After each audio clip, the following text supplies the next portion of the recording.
What's up, guys? My phone keeps messing up. 1 minute I can make 20-minute videos. The next I get 5, and then the next I get 10. So I don't know what the hell it's doing. It's like, you know what? You're in the middle of something. Fuck you. But on this video, I'm going to talk more about Elder Scrolls. Before I get into that, I want you to know that if you have an Xbox, I'm sure it's available on PlayStation. You can get the Digi download for Fallout 4, which I'm downloading now. I think if you have Steam, it was already available at the moment they said, hey, Fallout 4 is coming. Yeah, that's the glory of PC. But yeah, if you get it for Digi download through the Xbox store, I know that they will give you a code. It's limited time, but yeah, it should be within 7 to 9 days is what it says. That you might get a code for a Digi download for Fallout 3, which is cool. I have the disc already, but you know, I don't know much about it. If it's like a slightly altered version of the Fallout 3 game, or if it's, you know, just Fallout 3, like it hasn't been updated or anything like that. I'm hoping it's like an updated version, like a, you know, slightly better version than the release day version, but, you know, I don't know. Either way, Fallout 3 is a good game, so, yeah. If you haven't played it, you should definitely do that. Fallout 4, though, is also a good game. Yeah, it looks good. But getting into this, I've noticed that a lot of people are still bitching about Elder Scrolls Online, so I wanted to do a video on it further. I think it's been a week since my last video. They've updated since then. The NPCs are actually, like, the quest-giving NPCs are spawning in when all the other NPCs spawn in, so that's great. That means I don't have to wait for a few seconds for some old dude to show up. So, like, yeah. But, they still have issues with, like, server lagging issues. Like, the dialogue will sometimes freeze and not load up. And then it'll load up and you've already hit A like 3 times. So then I'll skip the next 3 pages because, you know, it registers that you've hit A that many times, which is annoying. Also, you'll sometimes try to walk into a building and it'll, like, do the motion and it'll make the noise and your screen will go black.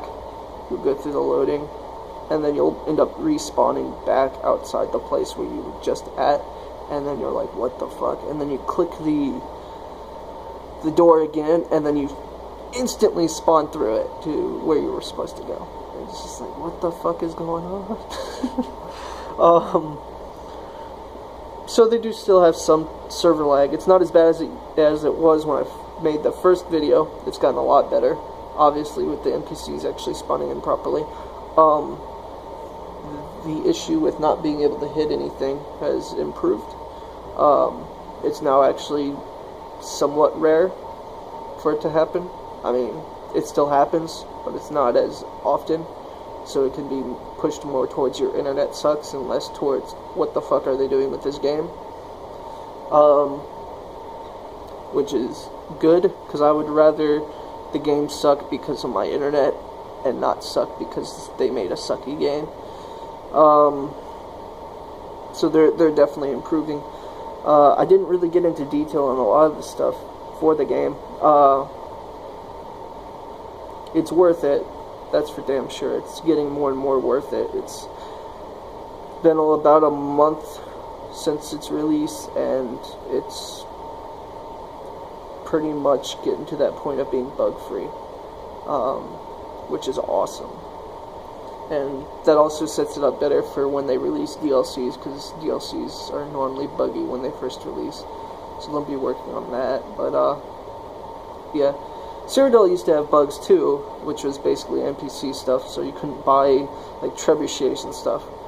Which makes it really hard to get into forts, because you can't destroy the wall.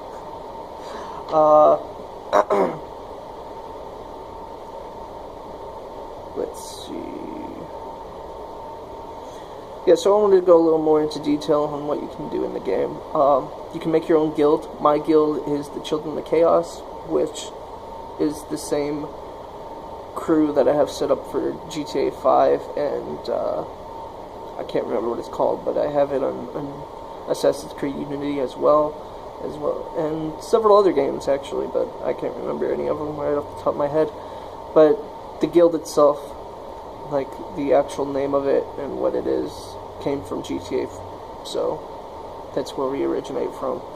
If you're in my crew from GTA, I will probably start you off at a slightly improved rank.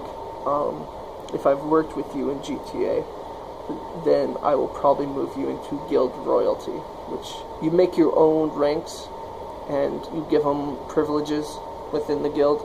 So like I have a treasurer whose only real privilege is the ability to operate the bank and to put messages on the board.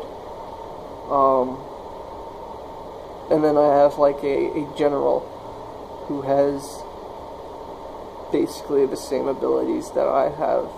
I mean, except the ability to remove gold from my guild. The gold in the guild is important. You have to get guild members to put gold in the guild, because that gold, when you go to get like a trader or to set up a tabard, then you need guild gold. It can't be your personal gold. It has to be guild gold. So you need guild gold to get traders and tabards and all that stuff. Now the tabard, it's kind of like a flag in a way. If you don't know what it is, think of like the Knights Templar and how they had that kind of, it's like a cloak kind of thing that goes over their armor and it had the cross across it, like that, you know. That's a tabard, and you can make your own. You can design it. It has multiple designs, like a squared off one, a shredded kind of looking one, a triangular one, weird designs. And you can then put other designs across it and color it however the hell you feel like. Me, I have the Mehru's Dagon symbol on the center of it, and it's purple with gold trim, which normally I do purple and chrome, but that doesn't work in a medieval game because everything's gray. So I had to think of something else, and I was like, fine, let's go classic purple and gold, because, you know, yeah. So now everything's purple and gold for my Elder Scrolls. But, yeah, you can make your own guild, set up your own ranks. You can set up to 9 different ranks, and you can set whatever their privileges are.